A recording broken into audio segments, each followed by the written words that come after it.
Okay, welcome Leo Zagami to the Biodigital Convergence Transhumanist Report.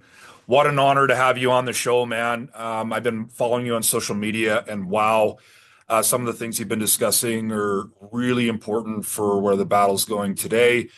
And I really appreciate the work that you're doing in your battle against the dark forces that we're facing today. So thank you for coming on to the show. Really appreciate your time, man. I know you're a really busy man, and I have utmost respect for the work you're doing, to say the least.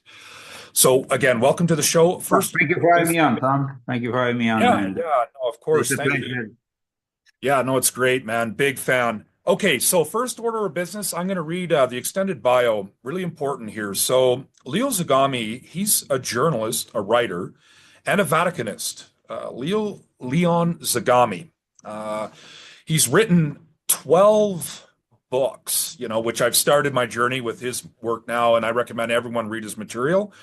But let's dive right into his biography here. So he is a I writer. want to correct you there because it's actually more than 12 books. 12 Confessions of an Illuminati plus Pope Francis the Last Pope, an Invisible Master, Okay.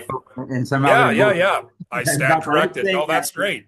the Yeah. 12 uh, the 12th installment, the Confessions of an Illuminati, Volume 12, is the last of this series. Okay. No, 100%. Thank you for correcting me, man. That's what I'm all about. If I said something in error, I am more than happy No, to be I corrected. wanted to make your audience acquainted with my work in a correct way. Absolutely. That people Absolutely. need to understand that the work I'm doing here with the series has been very important. It took many years, and at the Yeah. same time, of course, I did also Pope Francis the Last Pope, which was a bestseller, always on Yeah. these kind of topics in relation to the Vatican, and the Invisible Master instead, which is closer more to ufology and that kind of topics. Yeah. This is all relevant stuff, man. Yeah, no, 100%. No, thank you. Okay, so let's get through your bio and then we'll dive right in. So basically, Leon Zagami is a writer, researcher, and the son of Dr. Elio Zagami, a well-known Jungian analyst, writer, and co-founder of GAPA, independent group of analytical psychology, of which he was president. His grandfather, Senator Leopoldo Zagami, a Sicilian politician, was also a known historian and author who married into the aristocratic family of the Marquis de Gregorio. Leo's mother, Jessica Leon Young, is a member of the family of the Queen Mother of England. Her father, Henry Leon Young, was also a writer. Felicity Mason, her mother, Leo's maternal grandmother, helped Leo develop his talents from a young age. Felicity was a collaborator and friend of avant-garde eccentrics such as William Burroughs and Brian Geeson. Brian She, Gadsden, actually, he was a Canadian, by the way. oh, So really? Oh, that's that's interesting. Yeah, yeah. Okay, cool. Yeah. She was also known under the pseudonym Anne Cumming, that made her famous in the 80s as a controversial novelist after working for many years in the cinema business with prestigious figures such as Fellini and Zeffirelli. Zagami, who is known for a brilliant career as Leo Young in the media and music industry as a record producer, became quickly popular on the web in 2006 because of his direct involvement in the New World Order and secret societies known to the majority of us as the Illuminati. His blog rose quickly and gained attention from people such as David Icke for its accurate, fully documented, groundbreaking inside information. Between 2008 and 2013, Zagami published books in Europe and Japan based on a variety of subjects that range from the history of secret societies in the Vatican to geopolitical matters concerning the New World Order. In 2013, he collaborated with well-known Italian journalists Ferruccio Pinotti and Giacomo Gialazzi in drafting a chapter for their Italian bestseller Vaticano Massone, which was released in May 2013, dedicated to the secretive world of Vatican Freemasonry. Zagami has collaborated with a series of articles and scoops for InfoWars and was a protagonist of a highly successful documentary made by Alex Jones in Rome called Demonic Possession of the Vatican Exposed. Leo also was one to reveal to the world on InfoWars the gay Vatican drug/orgy in the summer of 2017, which forced mainstream media to later cover the story. So after publishing many books in Italy and Japan with great success, he reached the English-speaking public thanks to a book deal made with San Francisco CCC Publishing that made Leo's first translated works available in the English language. So Leo Zagami has written over a dozen books, including the bestseller Pope Francis, The Last Pope, released in the US by CCC Publishing. So 2019, Leo moved to Palm Springs, California with his wife, Christy, who runs the Cursum Perficio publishing house to avoid political and religious persecution in Europe. His latest book, Confessions of Illuminati, Volume 12, Volume 4, Volume 5, Volume 6.66, Volume 7, Volume 9, Volumes 10, and Volume 11 were written in English language, not translated from Italian like previous books. Okay, so that's a lengthy introduction, but I think it's very important to list off so people get an idea like of the tremendous effort that you've put into this. I mean, it's just like I'm amazed. I'm amazed too that you've decided to help us, like, people that are looking for truth, because the lack of education is just simply, in my view, profound. And but the information is there now, right? If you're willing to look, like that's the way I look at it for myself. Like if you're looking for truth and you're looking for knowledge, I mean, there's people like yourself and others like that are presenting the information. It's just you actually have to invest a little bit of intellectual effort and do some of the soul work, right? So again, welcome to the show, Leo. Do you have any words you want to say right off the bat? Just jumping in here. Well, I mean, regarding what you just said, I think people often, for laziness, just tend to pick up maybe a page or two on the internet and think they know everything about a character, a book, or a Yeah, topic. That instead, like you said, being clever enough to dedicate some time, intellectually speaking, yeah, in into a book and going deep into the analysis of it can really enrich you. And that's why in my books, as you know, I always provide a vast, very vast citation, yeah. footnotes, You and do. all the rest that in a way help the reader going further into the study of the topic of the book in question. And that is also something that I always have encouraged, also when I was in Freemasonry, in my lodges, to not simply scratch the surface, but to go really deep into the analysis of certain subjects. And so today, of course, like I said earlier, I just finished this confession series with a bestseller, which is a book dedicated to the history, secret societies, and the politics of this Jesuit New World Order and the Luciferian court, which is, after many years, the completion of a series which started many, many years ago Mm. in Japan, then was published in Italy, and then finally, like you said, it was published in America, and it was also published in other parts of the world, believe it or not, in Africa, in Nigeria, in Bulgaria, in some very weird countries that seem to have Yeah. interest on these kind of subjects. Of course, the understanding of these confessions, it requires, like you said, time and an Yes. intellectual effort. But I can tell you that there will be plenty of gratification from it. And you can start from volume 12, going back down, Yeah. because Volume 12, it's a book in itself that can be read in itself without reading anything else. Like some of the other books, of course, once you read all of them, you might be then more acquainted with the subject, and also you will be more able to understand them in their Hmm. fullest.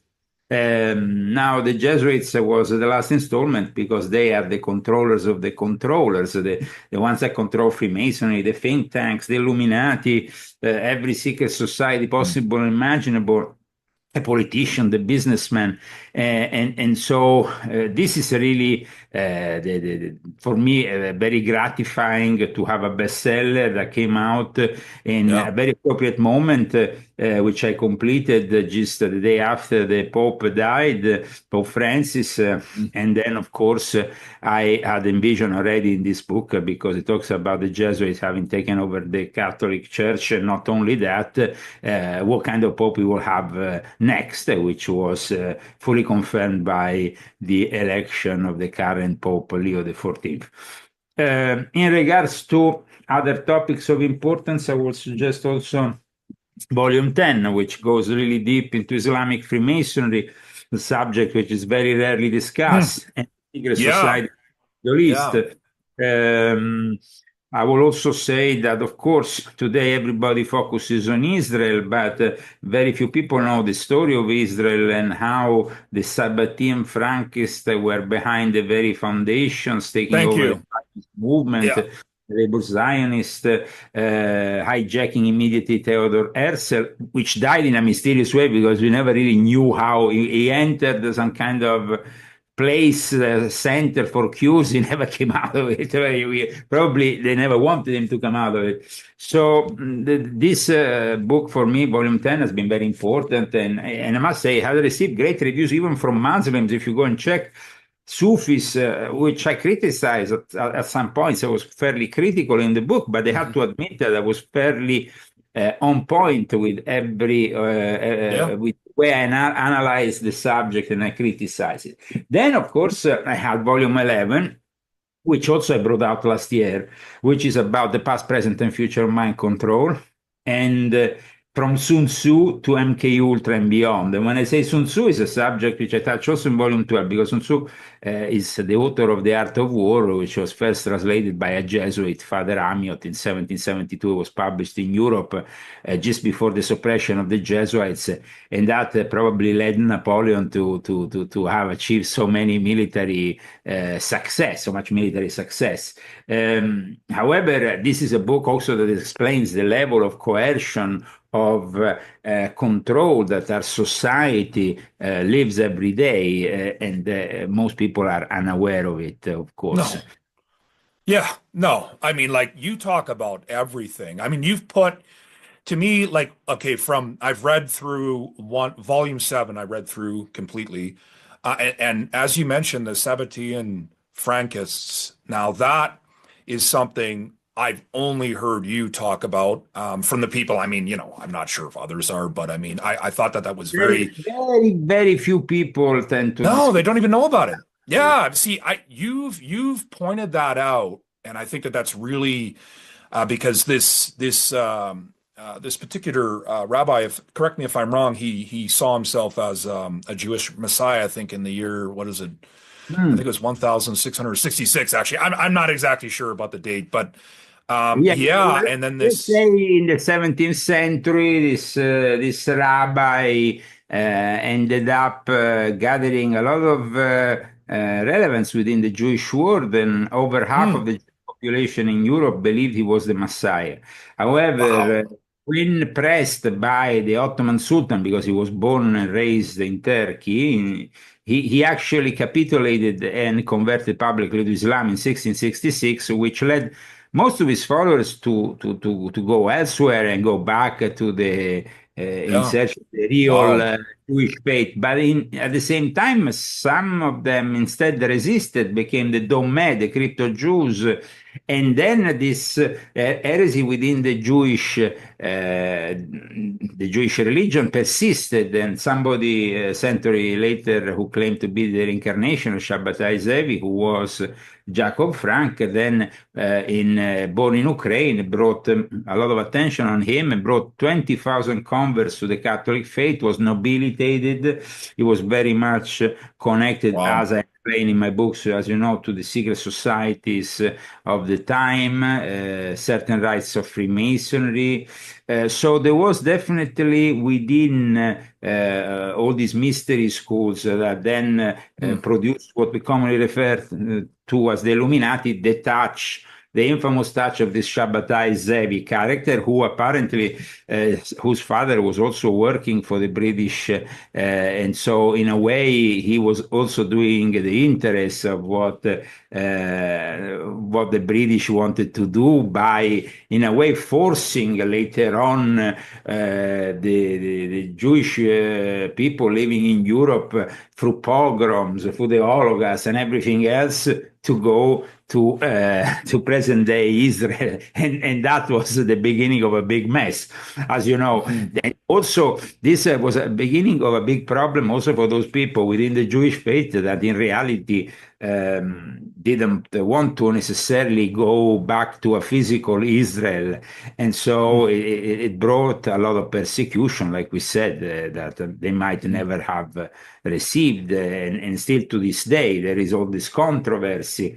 We see what happens in colleges and universities with people pushing their anti-Semitic Oh, tones. it's huge. Yeah. With the support, of course, of an educational system, like I explained in Mm. Volume 12, this educational system is been always controlled by the Jesuit order, the Society of Jesus, which Mm. is an order almost 500 years old, born in 1540, formally accepted by the Pope, actually established in 1534 in France, in Montmartre, in Paris, and then an order that conquered the world and became the most influential military religious order, even if they don't like to be called military because they are not formally military, like, for example, the Knights Templar, Right.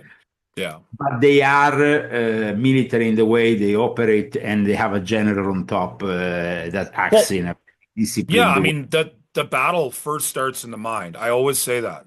If you can win the mind, you've won the war. Like to me, And like it is because a it's thing, of all course, in mind through education. A certain yeah. mission was passed from the Jesuits when they got the Pope to accept their constitution, and that mission was the mission of education, which brings us to the control of the narrative, no, in a way, Mm. which I think is very important. So people today, of course, live through the narrative of the mainstream media of Yes. what is sold to them. And that's why Yeah. my last book is on a subject which nobody touches. The Jesuits, No. in the last 40 years, like I explained also in the back cover of the book, there has been basically almost no books written exposing the Jesuits, if not a I handful haven't of heard of it. Yeah. Malachi Martin, the Jesuits, who himself a former Jesuit. And then you had Eric John Phelps, you had the Rulers of Evil by Susie. That's it. I mean, we're talking about really free books for a topic which should deserve tons of books, but Yeah.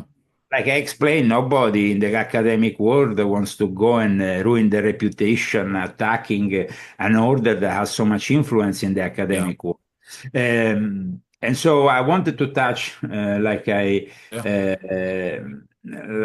think it's right to also explain to your audience this subject in my latest book.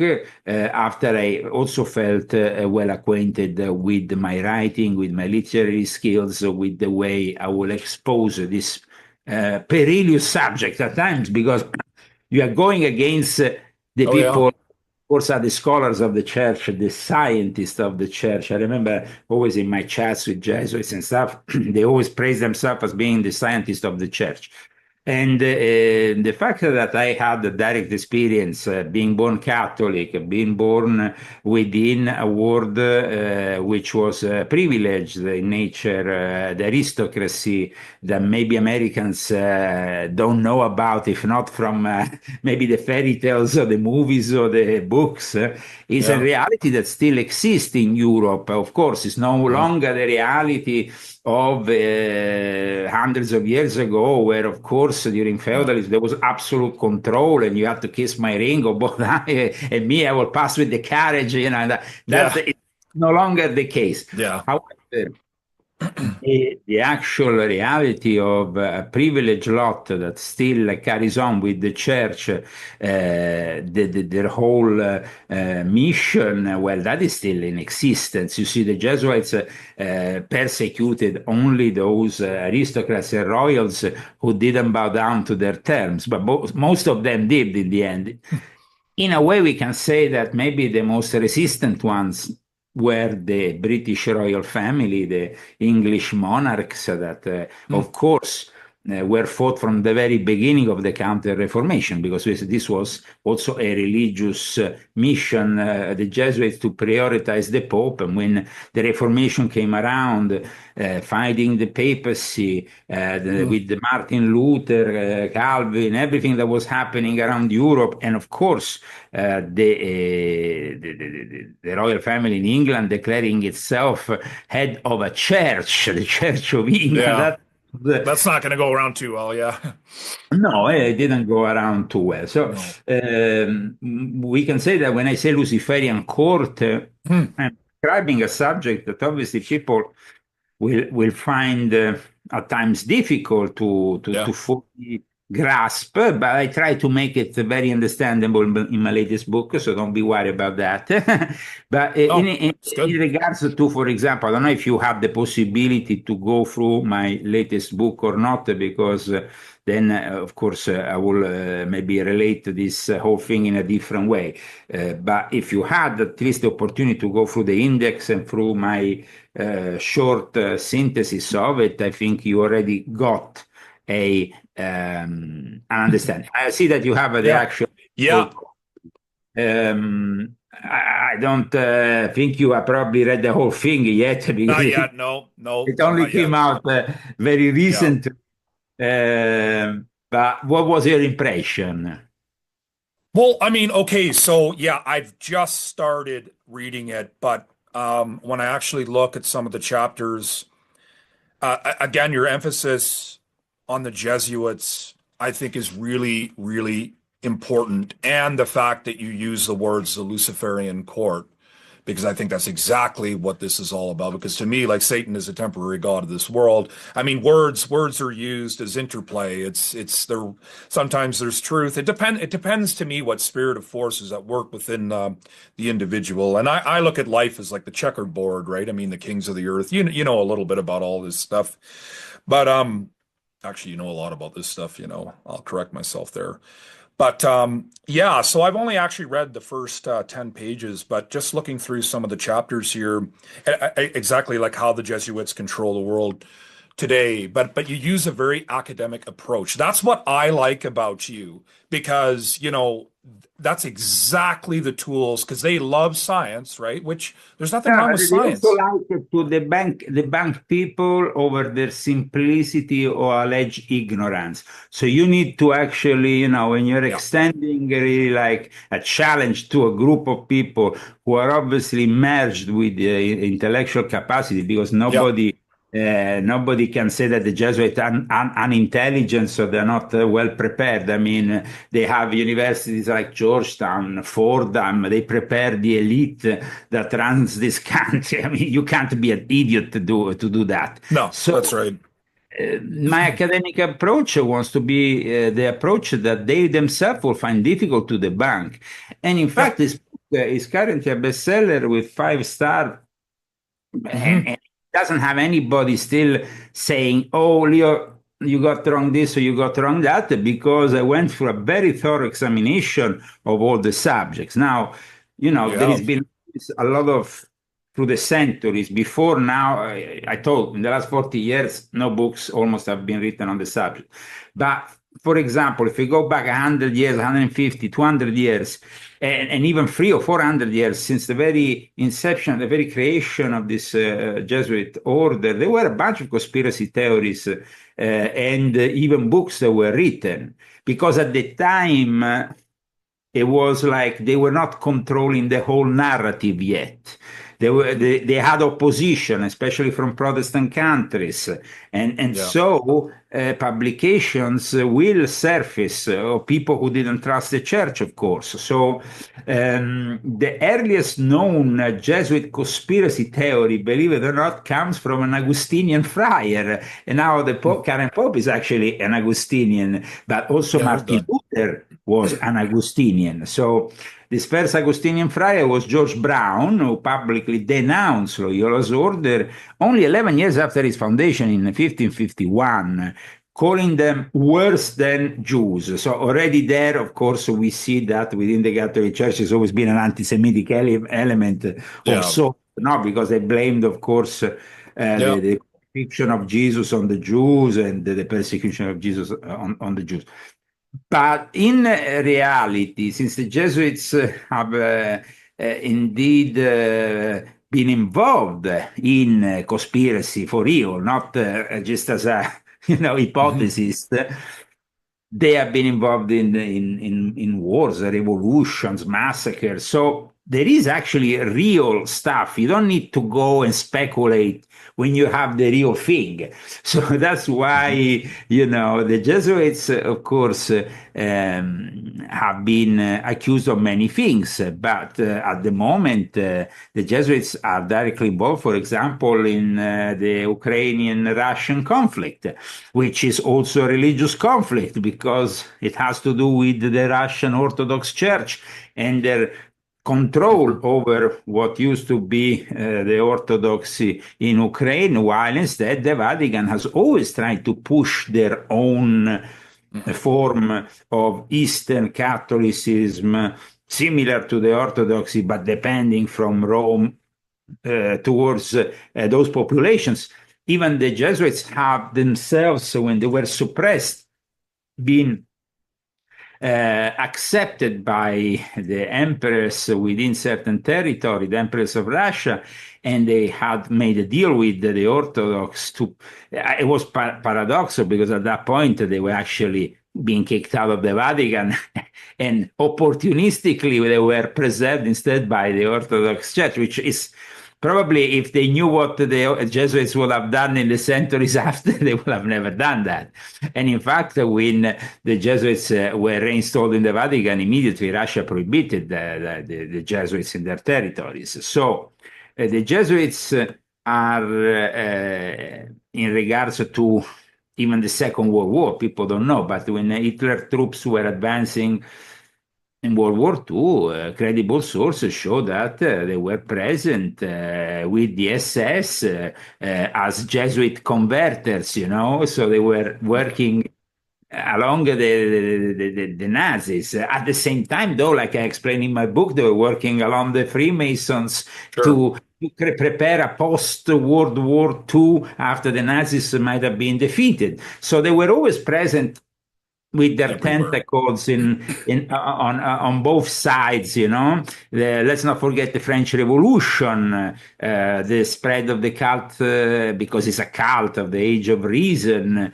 We can say that in the almost 500 years of existence of this order, we have also conspiracy theories that have been proven a little bit far-fetched regarding the Jesuits, but maybe they have some points of contact. I mean, they are blamed also for the killing of Abraham Lincoln, John F. Kennedy. There is theories worthy of the X-Files that involve them even with the crash of Roswell. I'm not saying that everything is, though, credible. And that's why in my book, as you know, I base on facts rather than hypotheses, because if we wanted to be hypothetical, well, then the book would be this big and it would probably contain stuff that in the end will bring the reader to have a fantastic rather than a realistic notion of this subject that I'm trying to bring forward. Yeah. No, so, I think your approach is good. It's the right approach and the right tools to me, like the intellectual sword, if you will. And it's well done. I mean, that's what we need. Like, we need that. Like you said. But also not hiding, maybe even the good things that might have been done, but at the same time, underlining and outlining the presence of certain Jesuits by name, not just simply saying the Jesuit, but say which Jesuits today, yesterday, and in hundreds of years have done certain things. Now, that is really something that came to me when many years ago, at the beginning of 2014, I first had the idea of doing something on the Jesuits, because, like I explain in the book, I simply found myself in front of the Jesuit headquarters, which is on the other side of the road from the headquarters of the Knights of the Holy Sepulchre, which at times can be a very respectable bunch. It depends. There is good ones and bad ones, but overall it's the oldest knighthood in the Vatican.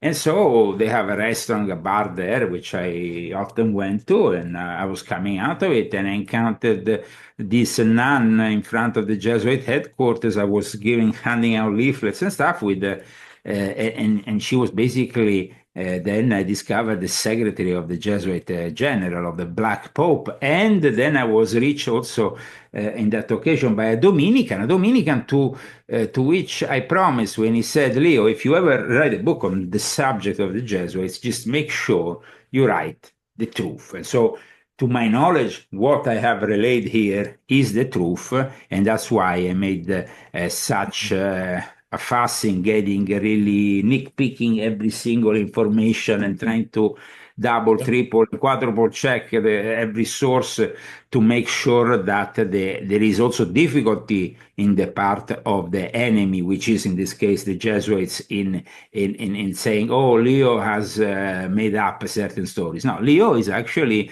citing every single correct source, so you then are screwed because you have screwed yourself, the world, by conspiring behind the scenes to take over this religion, the Catholic religion, and use it then as the base for the establishment of a one world religion. And like I explained in this book, is something that wasn't born in a day, but in hundreds of years, a project which saw them with their missions all across the world, picking up from one and the other culture every single element of interest, from pagan cultures of all sorts, from South America to the extreme east, China, Tibet, India, wherever they went, they were capable of understanding the local religion, and then at that point, picking from that religion certain elements and mixing them with Catholicism, which by its nature is universal in its approach. So it's a form of Christianity which, with all the variety of saints and all the variety of traditions, tends to embrace previous pagan rituals or traditions without then being noticed for that reason. A lot of Protestants have always had a problem with that kind,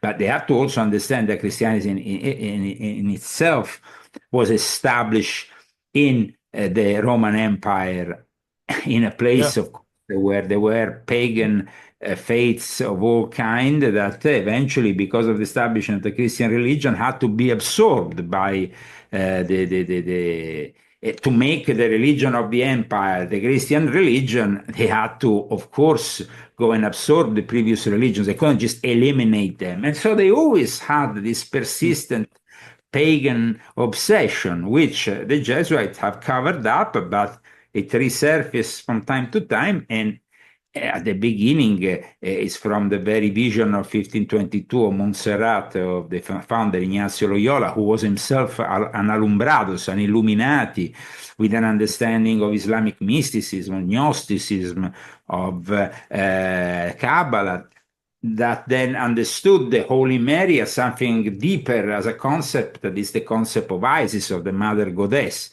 rather than simply a Christian concept. So Christianity in itself is very rarely practiced in its purity. And the Jesuits have definitely had no problem in imposing their very ambiguous and syncretist way of doing things. Now, the Jesuits were like, from the very beginning, when they started this order, they enticed promising young men to enter it, a lot of them from the elite. They knew, of course, that their mission focus on education made it easier to recruit people from the elite, because people from, remember that for hundreds of years, culture was almost an exclusivity of the church, especially in countries that where the church almost ruled, but in any case, they were in charge of the education. Most people, peasants, didn't have this education, didn't have the possibility of learning to writing or to read. And so they encouraged the promising young men from the elite to enter the order, to give them their estates, of course, which was also important for their mission. They will somehow also try to always convince rich widows because rich widows will give them, of course, estate, money, Hmm. and they were often dissuaded from remarrying because, they said, oh, leave us, after we will make sure that you have your way to heaven, or even the promise of making certain people who had great riches saints in the future, or at least beati, which is the first level before sainthood. So, I mean, imagine that. But this is not something that is no longer practiced. I myself had a direct experience. Once I was in a dinner with people from the Vatican intelligence, members of the Opus Dei, Jesuits and stuff, where they were opening, talking about, we can make your aunt a saint now that she has left us. If you give us your palace there, this and that, we will make sure that she has a way, and all that. And I was like shocked to Yeah. see the insidious and criminal element of offering something like that, which is, of course, an act of simony, an act of selling, Yeah. sell out, in some ways, selling out the religion. So, I mean, people don't know. I mean, simony is a form of sins that refers to the act of buying or selling spiritual gifts, offices, or sacraments within the church. Now, imagine that is something that very few people know is still going on to this day, Mm. unfortunately. But not only the Catholic Church, and to be honest, at the fall of the Soviet Union, when the Orthodox Church reestablished in Russia, I remember I was there. I worked in Russia many years, on and off, and I visited Russia a total of over probably 20 times, worked for the Ministry of Culture, and from the middle of the 90s. So I saw the reawakening of the Orthodox Church and the line of sinners, mafiosi, crooks that just paid their way into the Mm. church. Yeah. They gave literally throwing money into the church, knowing that, of course, they have committed terrible acts. And Yeah. so they wanted to buy that, and that is an act of simony. So it's a grave sin; it's forbidden, Mm. but unfortunately, it goes on in the world. It's not a novelty. In any case, the way the Jesuits worked out and established their order, and this elevation to sanctify maybe people, recently deceased individuals, that they received a donation of a certain estate, a large sum of money, an inheritance. It's a reality. And when the criticism on the Jesuits started already at the time of the fifth superior general of the Society of Jesus, Claudio Acquaviva, who died in 1615. So we're talking about the very early stages of the order. It was founded in 1540. So, he was born in 1543, so three years after the foundation, after the acceptance by the Vatican. Already back then, we started to see the appearance of conspiracy theories against the Jesuits, which had a fundament in reality. And one of the first books that appeared on the subject, which I, of course, mention in my book, is Monita Segreta by a Polish former Jesuit expelled for disciplinary issues in 1613. And Monita Segreta already is kind of exposing, in a controversial way, what the Jesuits are doing. Then there was another work that followed called Monarchia Solisorum, and that was highly critical also of the Jesuit order. And it was ascribed to a guy called Melchior Icofer, but in reality, it seems like the author was a Jesuit, Italian Jesuit, Giulio Clemente Scotti, born in Piacenza, Italy, who, because of his privileged position, was never exposed. Because if they, at the time, you were Mm. living in a Catholic country and you were exposing the Jesuits, of course, you were liable and you were probably be murdered or arrested and sentenced Yeah. by the Inquisition. So they had taken over also the Inquisitions from the Dominicans, and that was an extreme power. We know that Melchior Icofer was involved, for example, in the trial of Galileo Galilei, the famous trial based about the flat earth or not the flat earth. I mean, the Jesuits Oh were yeah. involved Yeah. also in keeping the narrative of the church in certain Yeah. topics, astronomy, and of course, they were almost pioneers in astronomy since the very foundation. They were obsessed with astronomy and mathematics. So they saw the astronomy as something that could lead them also to exchange knowledge with other cultures, like China, for example, which they did. But the actual trial of Galileo Galilei, I mean, if we think about it, I mean, we are talking about a narrative. Now that today, you know, you have all these conspiracy theories, the flat earthers. Oh no, the world Mhm. is not, it's flat. And I Yeah, can it's listen. You are in line with the Jesuits and the Vatican 500 years ago, maybe, you know, or 400 years at least ago. Maybe you will have received an award for your efforts to maintain this yeah, narrative. yeah. But nowadays, you have completely failed. So we know that the way the Jesuits work is like they try to, after they failed with the Galileo Galilei, and they understood, of course, that they made a brutta figura, as we would say in Italian. A bad image could be portrayed out of the fact that they didn't, you know, scientifically, they had got things wrong.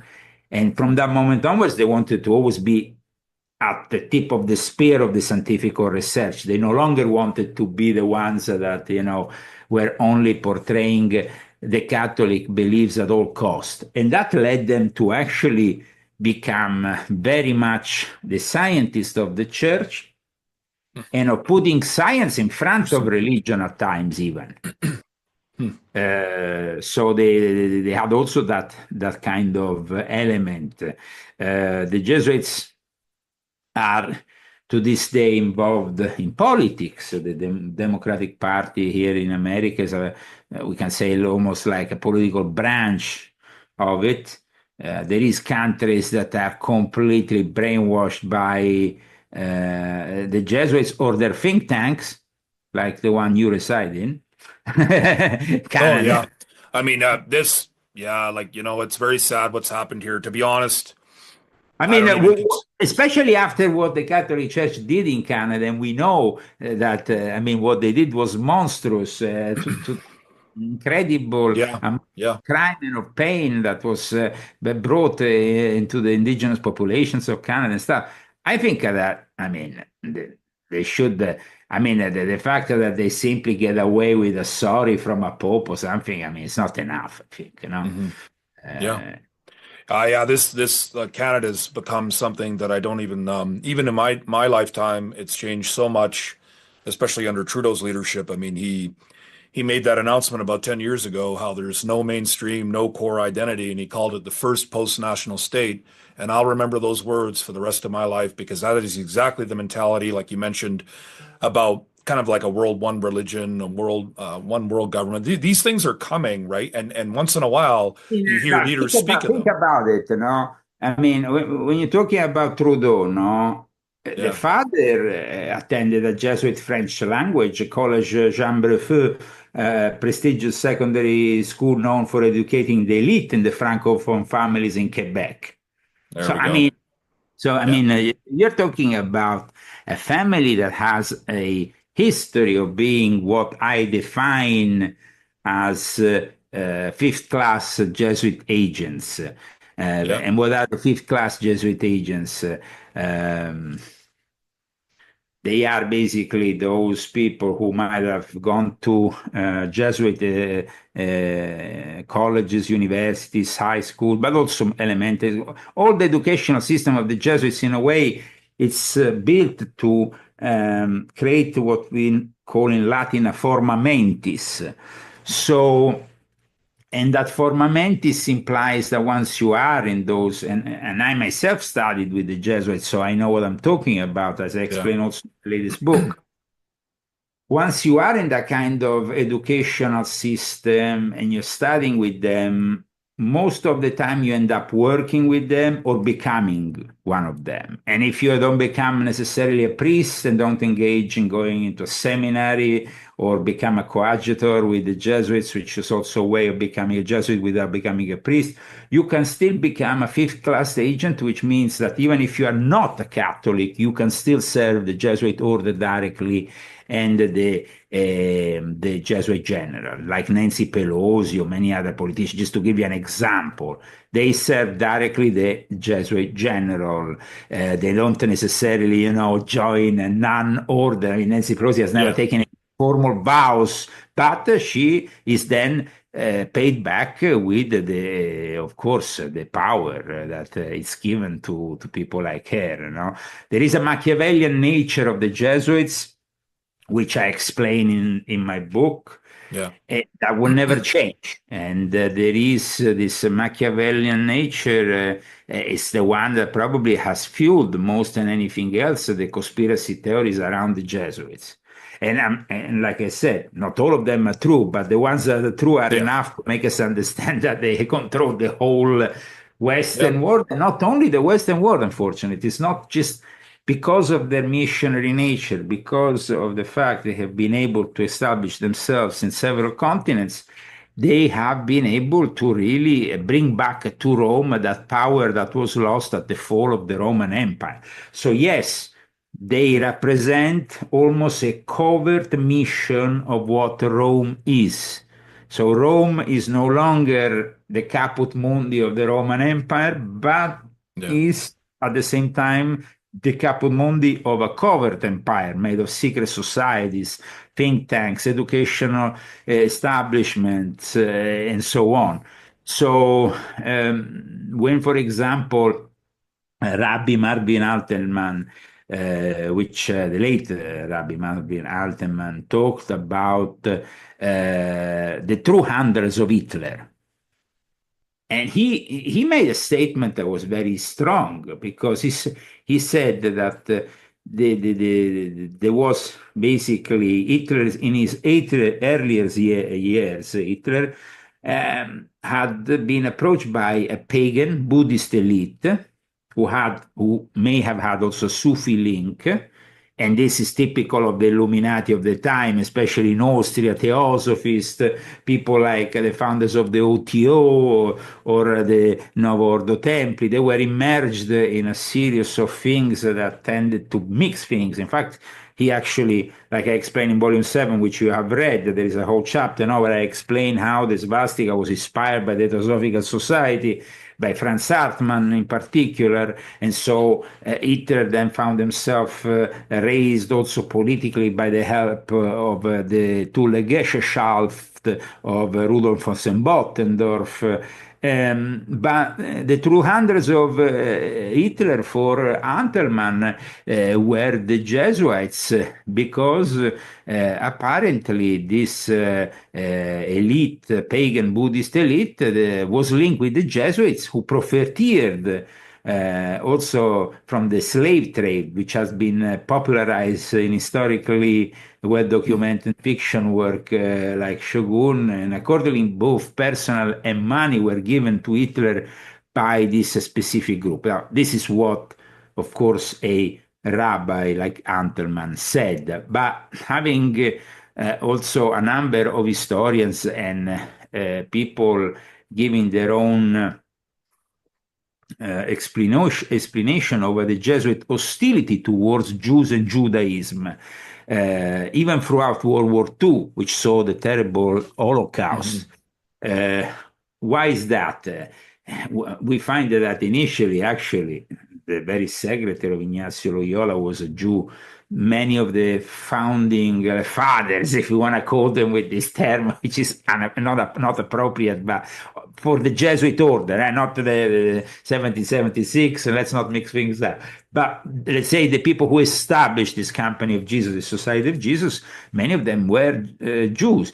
Then what happened, and were conversos, some of them, they can be called conversos. Some of them might, other people will call them, I don't know, Maranos or whatever, but in particular, probably they call them conversos, because what happened is that in the Iberic Peninsula, there was a force by the Catholic Church to convert, even forcefully, Jews, Muslims, eradicate in any way the Muslim presence that was left in the Iberic Peninsula, the Moorish presence, and then, of course, cleaning it up. And that's where the infamous Spanish Inquisition came into, no?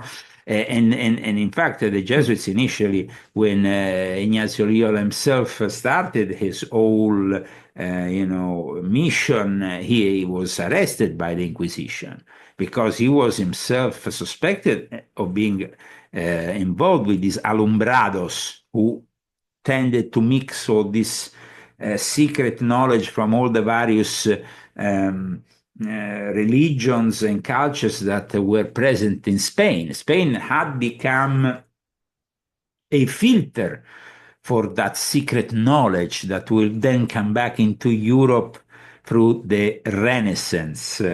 And will the whole of the Hermetica, no, and the whole of alchemy comes through the translation of Arab text from the Middle East, were I've heard that, preserved.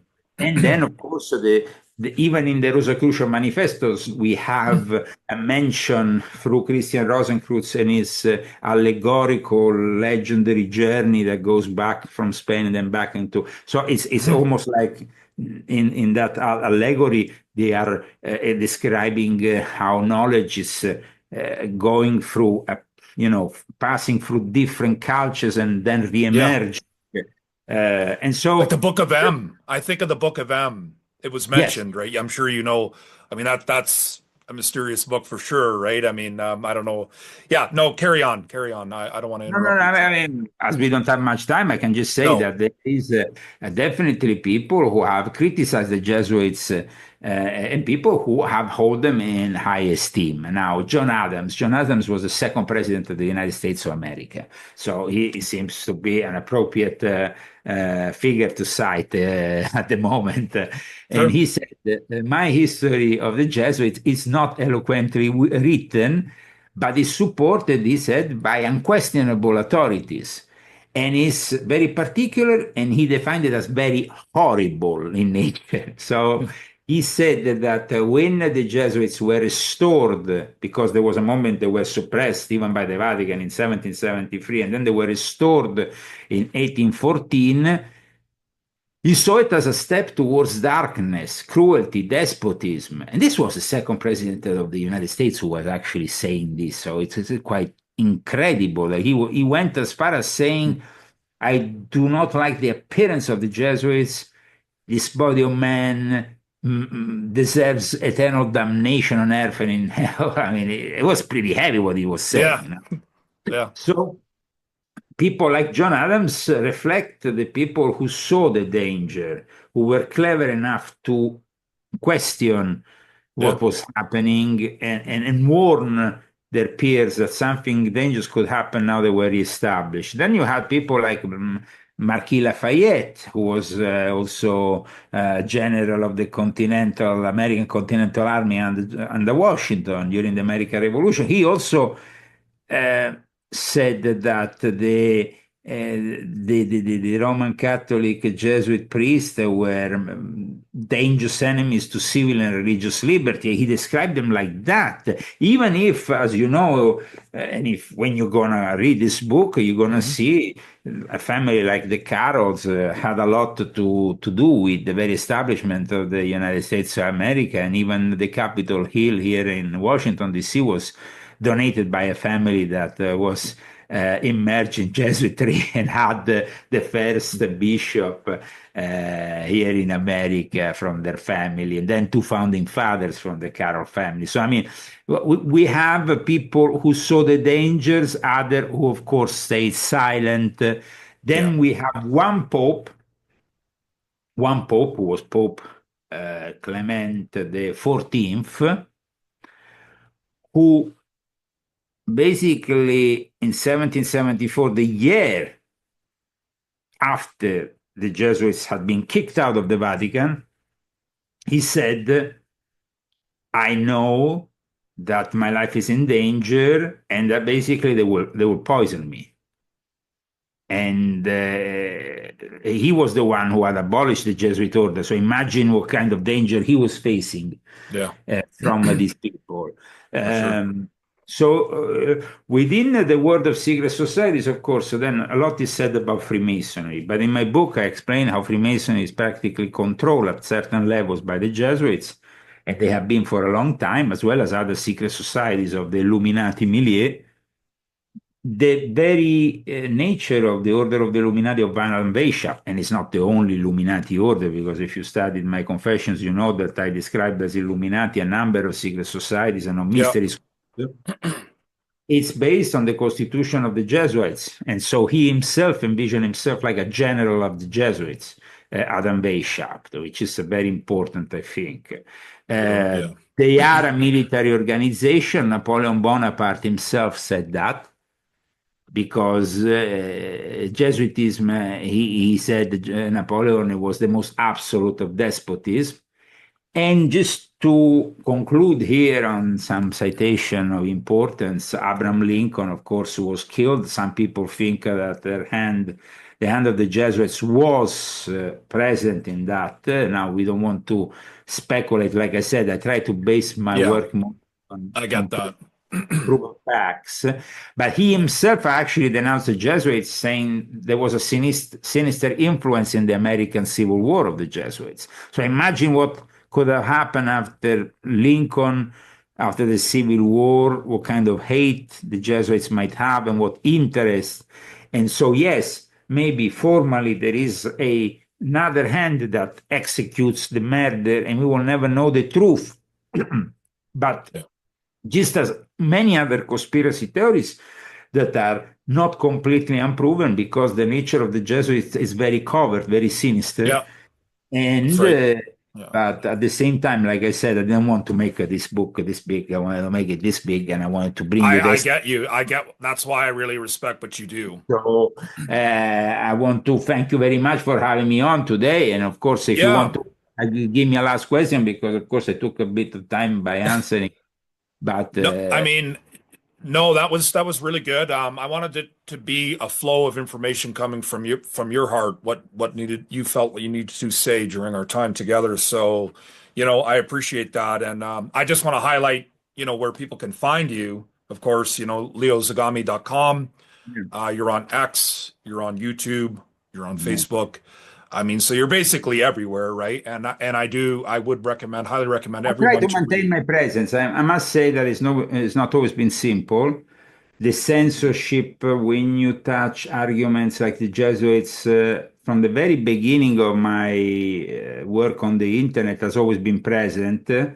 I understood actually that writing books was probably easier than relay information on the internet after my first 3 years of activity exposing the Jesuit-led New World Order led to persecution, accusation of espionage, all kinds of things. It's not like Leo, they say, some people say if Leo Zagami was stating the truth, he would be already dead. But, they took my only son. They locked me up at one point in an island and dragged me up in front of the Vatican. Another time, they locked me up for espionage. Another time, it was a Tavistock Institute that tried to ruin my life on behalf of the Vatican. I mean, this is Mhm. all, of course, verified with the credible testimony. I just don't open my mouth if I don't have the evidence to prove what I'm saying, because it's That's not in my that's how it niche. should be, man.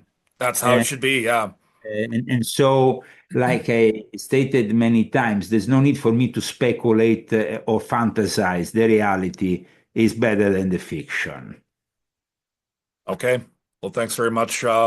This is Thank you. Leon Zagami. Yeah, thanks for your time. Hopefully we can do this again and I'll have a little bit more reading done so that I Yes, can I engage. would like you to, as I know you are a very attentive and a very critical thinker. Yeah. I think that you should go through the whole book, volume 12, and then come back to me, and then maybe you can ask me specific questions Sure. in Yeah, regards to that's challenge accepted. Yeah, and then we can go live too. I'll figure out my yes. technical difficulties here, and No worries, Tom. You yeah, did a good job. I wish you all the best for the rest of the day, and of course, enjoy the reading. It's of course. Yeah, thank you. gonna Yeah, be. appreciate your work, man. Yeah, so Leon Zagami, thank you very much for your time. Take care, Tom. All the Yeah, best. God bless yeah, you. you too.